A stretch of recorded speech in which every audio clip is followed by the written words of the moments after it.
Channel को subscribe करें और साथ अपीयर होने वाले बेल आइकॉन को ज़रूर प्रेस करें।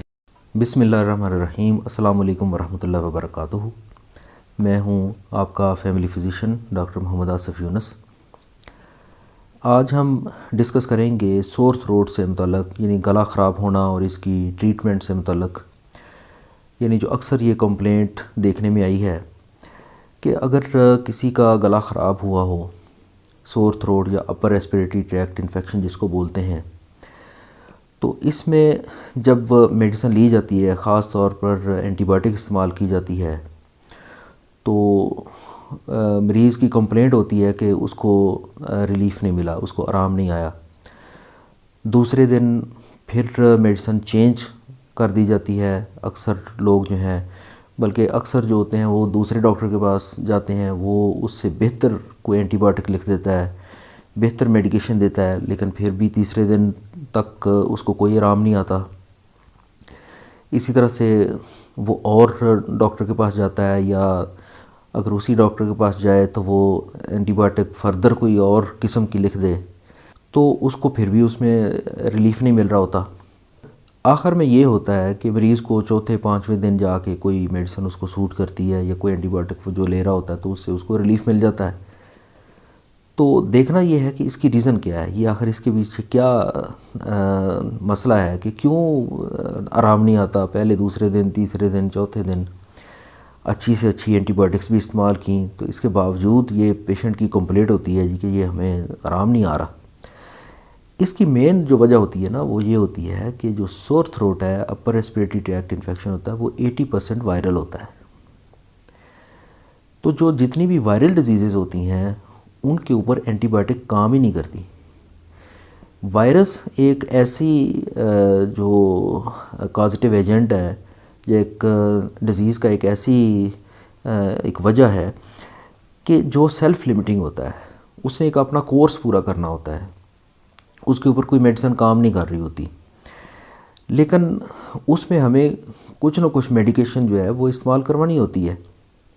ख़ास तौर पर एंटीबायोटिक देने के मतलब इसके दो स्कूल ऑफ थाट्स हैं। कुछ कंट्रीज़ में, कुछ मुल्कों में ये किया जाता है कि जिन में वायरल डिज़ीज़ की ससेप्टिबिलिटी जो है वो ज़्यादा होती है, या चांस ज़्यादा होता है, उसमें यूजुअली एंटीबायोटिक स्टार्ट ही नहीं कराते, बल्कि वेट करते हैं कि अगर ये ख़ुद ब खुद ही 2-3 दिन 4 दिन के बाद ठीक हो जाता है तो उसको ऐसे ही वो चलने देते हैं।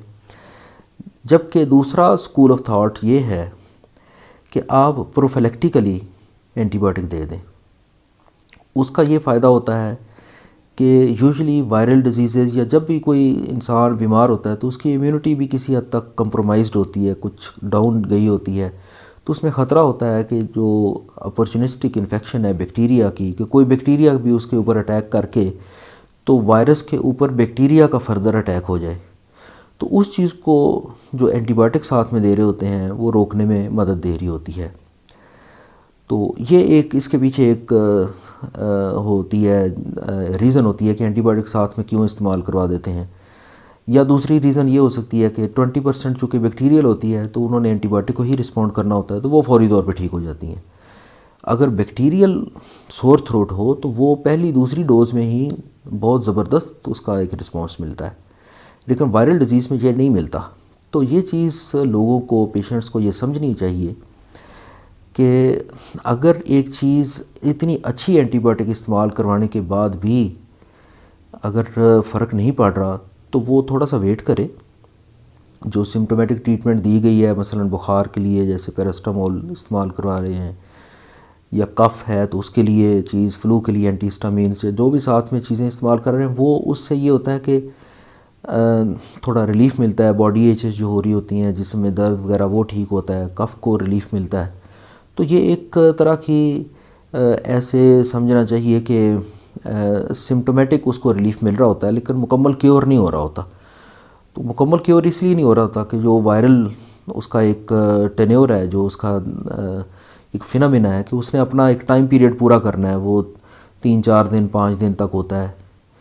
ऊपर नीचे मुख्तलिफ वायरसेस की एक लाइफ होती है, तो वो अपना टाइम स्पेन पूरा करने के बाद ख़ुद ब खुद ही ठीक हो जाती है। तो ये एक बहुत इसकी एक कॉमन रीज़न है। तो इस सिलसिले में जो एक बेहतर एडवाइस है वो ये है कि बजाय इसके कि आप बार बार डॉक्टर बदलें, बार बार एंटीबायोटिक्स जो है महंगी महंगी एंटीबायोटिक्स खाम इस्तेमाल करते रहें, इससे बेहतर है कि आप अपने ऐसी अटैम्प्ट्स करें या ऐसी डाइट लें या ऐसे इस तरह से कोशिश करें कि आपकी इम्यूनिटी बेहतर हो, आपकी क़ुव्वत मुदाफ़त बेहतर हो। मिसाल के तौर पे आप फ्रूट्स का इस्तेमाल कर सकते हैं, जूसेस, ज़ूद हज़म ग़िज़ा इस्तेमाल कर सकते हैं। इसके अलावा मुख्तलिफ़ वाइटामिन्स आप इस्तेमाल करें, रेस्ट करें और अपने आप को मुख्तलिफ़ जो मसलन अगर सर्दी का मौसम है तो सर्दी से बचाएं या इस तरह की बदपरहेज़ी से बचाएं ताकि आपकी इम्यूनिटी कंप्रोमाइज़ ना हो, जो कि वायरस के ख़िलाफ़ जो लड़ रही है तो उसको ये वायरस को मज़ीद जो प्रलॉन्ग होने का मौका ना मिले।